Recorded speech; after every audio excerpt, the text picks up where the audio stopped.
안녕하십니까. 뉴스버스 대표 고재학입니다. 요즘 나라가 굉장히 시끄럽습니다.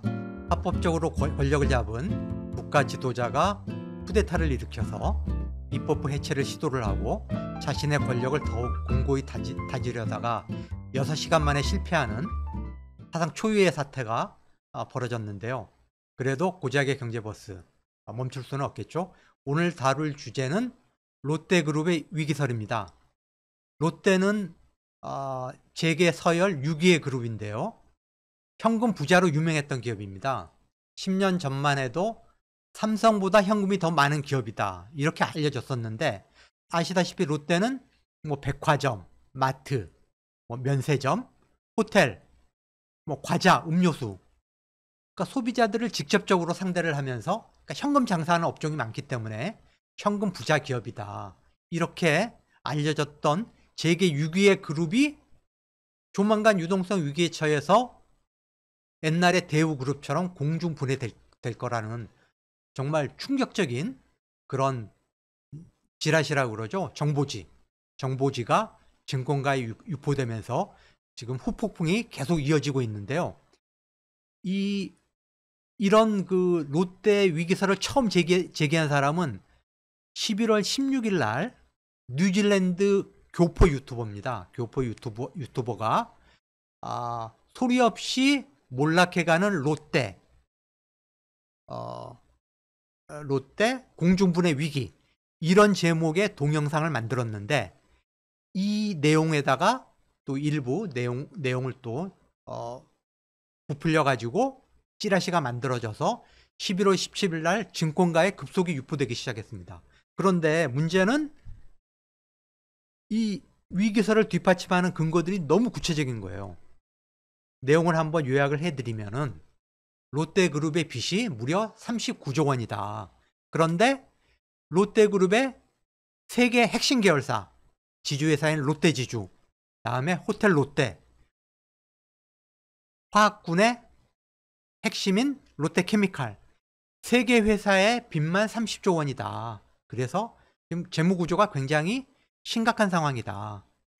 롯데그룹의 차입금이 국내 4위 정도 수준인데, 당기순이익은 롯데그룹 전체를 다 합쳐도 연간 1조 원밖에 안 된다. 17위 수준이다. 그래서 곧 유동성 위기가 닥칠 거다. 롯데그룹이 부동산을 많이 갖고 있는데 당장 처분 가능한 부동산 자산을 팔아도 빚을 갚기가 어렵다. 그래서 유통계열사를 중심으로 조만간 직원의 50% 이상을 감원할 거다라는 정말 충격적인 내용이었고요. 그런데 나름대로의 이런 근거들이 이 시장에서 좀 먹혀 들어간 거죠. 투자자들이 아니 땐 굴뚝에 연기 날까? 그러면서 18일 날 국내 증권시장에 상장돼 있는 롯데그룹 계열사들의 주가가 폭락을 한 거예요. 그래서 롯데그룹이 부랴부랴, 아니 그 지라시 내용은 사실 무근이다 라고 해명을 했고요. 우리는 안정적인 유동성을 확보하고 있고 지라시 유포자에 대해서 법적 대응을 하겠다라고 진화에 나섰지만은 주가 폭락을 막지는 못했고요. 결국 이번 주 초였죠. 2일 날 서울 강남경찰서에 지라시 제작 및 유포자를 처벌해달라. 이 사람 때문에 롯데그룹 계열사들의 주가가 폭락해가지고 하루에만 6천억 원이 증발되는 피해를 봤다. 처벌해달라라고 수사를 요청한 상태입니다. 그리고 언론을 상대로도 해명 자료를 내놨어요. 아니 우리가 갖고 있는 부동산 자산만 56조 원이다. 그리고 지금 당장 동원할 수 있는 가용 예금만 15조 4천억 원이다. 우리가 지금 71조 4천억 원 갖고 있는데 무슨 소리냐. 유동성 위기에 처할 가능성은 없다. 우리는 안정적인 유동성 흐름을 지금 유지를 하고 있다라고 언론에도 해명을 했습니다. 그런데 왜 이렇게 롯데그룹의 유동성 위기설이 불거졌냐. 지금 롯데그룹 전체 매출의 60% 이상을 점하고 있는 게 화학과 유통이에요. 핵심 사업 부문인데 두 부문이 지금 모두 안 좋아요. 특히 지금 당장 문제가 되고 있는 게 롯데케미칼인데, 자, 표 한번 보실까요? 롯데케미칼은 2021년까지만 해도 매년 1조 원 이상의 영업이익을 거둬들이던 롯데그룹의 캐시카우로 불리던 그런 잘 나가던 화학군의 핵심 계열사예요. 그런데 보시죠. 2022년에 영업이익이 마이너스 7,600억, 2024년에 마이너스 3,400억, 그리고 2024년에 10월 기준으로 벌써 마이너스 7,300억. 올해 영업이익이 1조 원 적자가 지금 예상이 되고 있어요. 더군다나 또 롯데그룹의 핵심 계열사 중에 하나인 롯데건설, 코로나 겪고 부동산 PF가 부실하다면서 지금 굉장히 어려워요. 그런데 롯데건설에 롯데케미칼이 지급보증을 서줬어요. 그래가지고 재무구조가 더 열악해졌다. 당장 발등에 불이 떨어진 게 뭐냐면은 옛날에 빌려놓은 2조 450억 원의 회사채가 있어요. 회사채라는 게 채권을 발행해가지고 돈을 빌린 거죠. 빚이에요. 그런데 회사채를 발행할 때 14개 채권자들과 재무약정이라는 걸 맺은 게 있어요. 이게 뭐냐. 원리금을 갚기 전까지 부채 비율을 안정적으로 유지하겠다. 연결 재무제표 기준 부채 비율을 200% 이하로 안정적으로 유지하겠다. 그리고 영업이익 대비 상개년 평균 이자 비용, 이것을 이자 보상 비율 또는 이자 보상 배율이라고 그러는데 그것을 5배 이상으로 유지하겠다라고 14개 채권자들과 재무 약정을 맺었는데 표에서 보시는 바와 같이 최근 3년간 사업 실적이 너무 나빠지다 보니까 재무 약정을 어긴 거예요. 그러면은 채권자들 입장에서 이렇게 재무 구조가 안 좋으면은 우리가 빌려준 2조 450억 원을 롯데케미칼이 못 갚는 상황이 벌어질 수도 있겠네. 이거 2조 450억 떼이겠네. 야, 너 빨리 갚어. 조기 상환을 요구할 수 있는 거죠. 그래서 롯데케미칼의 지금 이 사업 실적이 너무 안 좋고 롯데케미칼이 지금 회사채 조기 상환의 위기에 처하니까 롯데그룹의 유동성 위기설로 번진 거다. 이렇게 예상을 해볼 수가 있고요. 다음에 더욱 문제가 되는 거는 롯데그룹 전체적으로 봤을 때도 아까 말씀드렸듯이 뭐 빚이 많은데 문제가 되는 거는 단기 차입금이 너무 많다는 거예요. 아까 말씀드린 롯데그룹의 핵심 계열사 3곳, 롯데지주, 호텔롯데, 롯데케미칼 3곳의 단기 차입금. 단기 차입금은 아시겠지만 1년 미만에 갚아야 되는 빚인 거거든요. 단기 차입금이 무려 13조 5천억 원이에요. 그런데 세계 핵심 계열사가 갖고 있는 현금성 자산은 6조 8천억 원에 불과해요. 만약에 1년 내에 13조 5천억 원의 단기 차입금을 모두 상환해야 되는 그런 상황에 처하면은 그 현금성 자산 6조 8천억 그거 처분해봤자 빚을 못 갚는 거거든요. 그래서 롯데그룹이 위험하다라는 얘기가 나오는 거예요. 그리고 롯데그룹의 유동성 위기설이 불거지면서 롯데그룹의 자금 조달 여건이 계속 나빠지고 있어요. 회사채 기관 투자자들이 이 엄청난 빚을 갚으려면은 그것을 뭐 어떻게 한꺼번에 못 갚잖아요. 그러면은 다시 회사채를 발행을 해가지고 차환을 해야 돼요. 다시 회사채를 발행을 해서 기존 회사채를 상환을 해야 되는 거죠. 그런데 기관 투자가들이 회사채 발행을 꺼리는 조짐이 지금 나타나고 있다. 그러면서 롯데그룹의 유동성 위기설이 불거졌다. 이렇게 판단을 할 수 있겠습니다. 자, 그러면 롯데그룹은 어떤 대책을 갖고 있냐? 일단 롯데케미칼 문제에 대해서는 롯데케미칼이 지금 갖고 있는 예금만 2조 원이다. 그리고 당장 동원할 수 있는 유동성 자산이 4조 원 정도 된다. 그렇기 때문에 회사채를 조기 상환하는 상황이 생기더라도 문제 없다.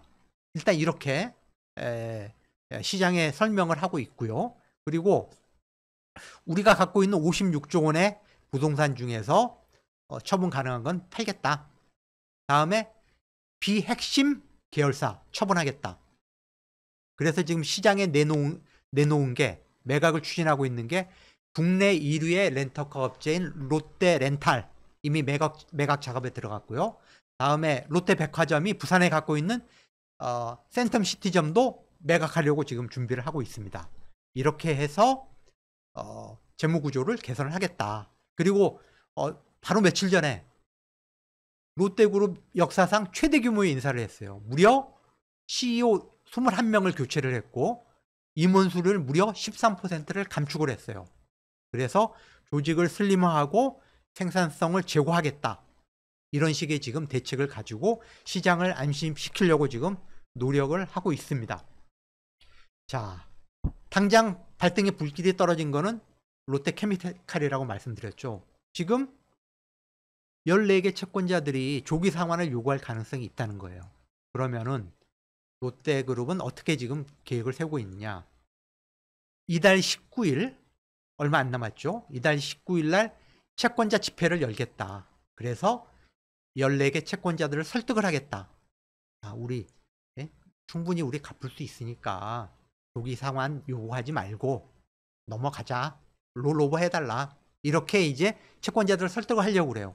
그런데 채권자들 입장에서 최근 3년 이렇게 봤더니 특히 올해 뭐 거의 1조 원대의 영업 적자가 예상이 되고 롯데그룹의 뭐 지급 보증 서준 거 뭐 다음에 지금 시장에서 어떤 기관 투자자들에 대한 평가도 안 좋고 이게 과연 2조 450억 우리가 빌려준 걸 갚을 능력이 돼? 여기에 대한 의구심이 있단 말이죠. 그러면 그거를 불식시키기 위해서 롯데그룹이 던진 게 뭐냐.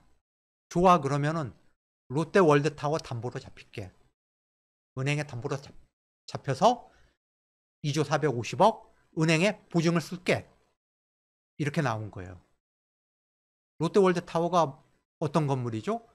신격호 롯데 창업주의 마지막 꿈이자 마지막 유산이죠. 롯데의 자존심, 롯데의 상징이라고 불리던 부동산이거든요. 건설하는데 무려 4조 2천억 원의 건설비가 들어갔고 지금 가치가 6조 원 이상일 걸로 지금 추정이 되는 롯데의 자존심을 던진 거예요. 나 이거 내놓겠다. 그만큼 롯데그룹이 지금 상황을 심각하게 보고 있다. 롯데케미칼의 위기를 지금 벗어나지 않으면 롯데그룹 전체의 유동성 위기로 번질 수도 있다라고 지금 사태를 심각하게 본다라는 증빙이다. 이렇게 생각을 해볼 수 있겠습니다. 그러면 롯데그룹의 미래는 어떻게 될까? 롯데그룹이 조만간 유동성 위기에 처하고 옛날의 대우그룹처럼 공중분해될 거다. 사실 이거는 제가 보기에는 상당히 과장된 측면이 있습니다. 그렇지만은 롯데그룹 전체 매출의 60% 이상을 점하는 화학과 유통 부분이 지금 상황이 너무 안 좋다. 석유화학 같은 경우는 우리나라 5대 주력 수출 품목 중에 하나예요. 좀 롯데케미컬뿐만 아니라 전반적으로 석유화학 회사들이 다 어려워요. 왜 그러냐? 글로벌 경기 침체로 석유화학 제품의 수요가 굉장히 많이 줄었어요. 그리고 중국이 석유화학 정제 기술이 굉장히 발전해가지고 이제 우리 턱밑까지 쫓아왔어요. 그런데 제품 가격은 너무 싸요. 우리나라와 비슷한 품질의 석유화학 제품을 훨씬 값싸게 대량 생산하고 있다. 다음에 중동 국가들이 옛날에는 그냥 원유만 뽑아가지고 수출을 했는데 이제 석유화학 정제 공장을 마구 짓고 있어요. 그래서 올해부터 본격적인 가동에 들어가요. 25년, 26년, 27년 순차적으로 중동 국가들의 석유화학 정제 공장들이 완공이 되고 이제 대량 생산이 일어난다. 그래서 롯데케미칼을 비롯한 우리나라 석유화학 기업들이 지금 사면초가의 위기에 놓여 있다. 미래가 결코 밝지 않다. 다음에 또 하나의 핵심 부분이 유통. 롯데백화점, 롯데마트, 롯데면세점 다 상황이 안 좋아요. 아시겠지만은 오프라인 중심의 유통 채널이 온라인으로 옮겨갔어요. 롯데그룹은 대응이 너무 늦었죠. 2020년에야 롯데온이라고 하는 이커머스 업체를 만들었는데 너무 늦었어요. 지금 누적 적자가 5천억 원이 넘어요. 롯데온이 굉장히 고전을 하고 있어요. 그래서 결론적으로 롯데는 부채가 너무 많다. 주력 산업 두 가지, 화학과 유통 모두 지금 안 좋고 미래도 밝지 않다. 그렇기 때문에 롯데그룹이 근본적인 해법을 속히 내놔야 된다. 빨리 불필요한 부동산 매각하고 비핵심 자산 빨리 처분하고 조직 더 슬림화 해가지고 재무 구조를 안정적으로 가져가지 않으면 진짜 위기가 올 수 있다. 결론적으로 이렇게 정리할 수 있겠습니다. 자, 오늘 준비한 고작의 경제 버스는 이것으로 마치겠습니다. 여러분 시청해 주셔서 고맙습니다.